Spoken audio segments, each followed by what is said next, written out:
Hello everyone आज म तपाईहरुलाई पढाउन गइरहेको छु that is inverse function. So तपाईहरुलाई म कम्पोजिट फंक्शनको बारेमा पहिले भनिसकेको थिए। सो जसले हेर्नु भएको छैन you can see to the previous video. र आज चाहिँ इन्भर्स फंक्शन यो क्लास 10 को यो च्याप्टरमा इन्भर्स अफ अ फंक्शन भनेको it is a new function which is formed by changing the components of this function। So कुनै पनि फंक्शनमा fx अर्डर पेयरमा x, y हुने गर्छ भने नयाँ इन्भर्स फाइन्ड गर्ने बेला त्यो y, x हुन जान्छ। र हामीले f फंक्शनको इन्भर्स फाइन्ड गर्ने बेला यसको कम्पोनेन्ट्सहरु x लाई y मा, y लाई x मा चेन्ज गरेर हामी त्यसलाई फाइन्ड गर्ने गर्छौं। Let's see by the example. So here the first example is fx 2x + 3। यो यसको इन्भर्स फाइन्ड गर्नु छ र fx को इन्भर्स भनेको f इन्भर्स x लेखेर हामी गर्छौं है। f inverse x, this is the notation for the inverse of function fx। fx को इन्भर्स निकाल्दा बेला हामी f इन्भर्स माथि पावर -1 लेख्नु पर्छ। So let's see very first fx को इन्भर्स फाइन्ड गर्दै बेला the first step we need to do is to let fx with y। fx लाई y लाई लेट गर्ने। सो यो भनेको y भइदियो, fx लाई लेट गर्नु y। So y equals to 2x + 3। अब हामीले मोस्ट इम्पोर्टेन्ट टपिक के गर्नु पर्छ, स्टेप हामी के हुन्छ यसको x र y को पोजिसन हामी चेन्ज गर्दै छौं। That is interchanging the position of x and y। Position of x and y।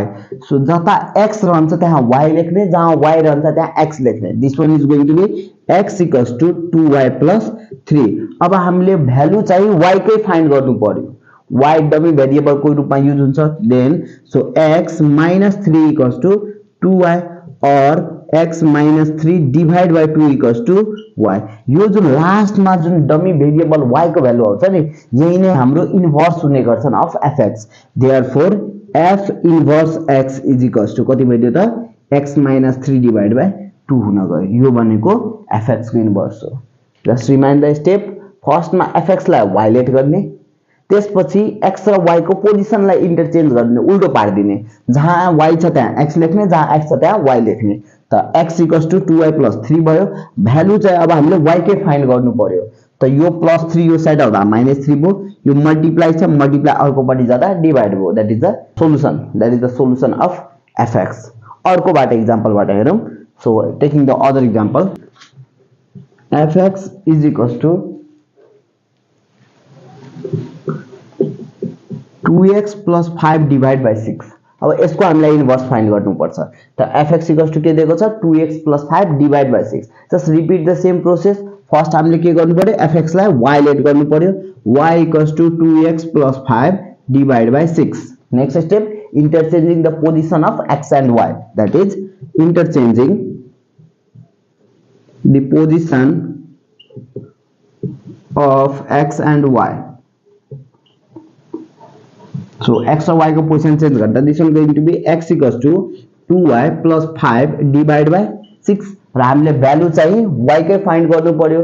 so this is going to be or 6x equals to 2y + 5 or 6x - 5 is equals to 2y or 6x - 5 divide by 2 equals to y। and therefore f inverse x is going to be 6x - 5 divided by 2। ये नै हाम्रो answer हो।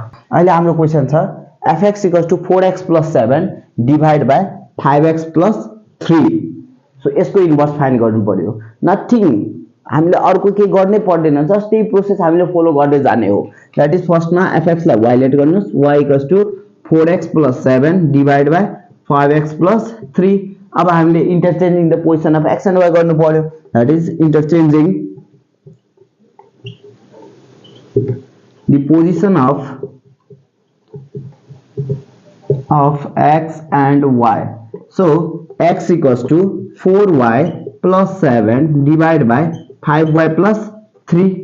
Next स्टेपमा हामीले अब यो y को value find गर्नु पर्यो।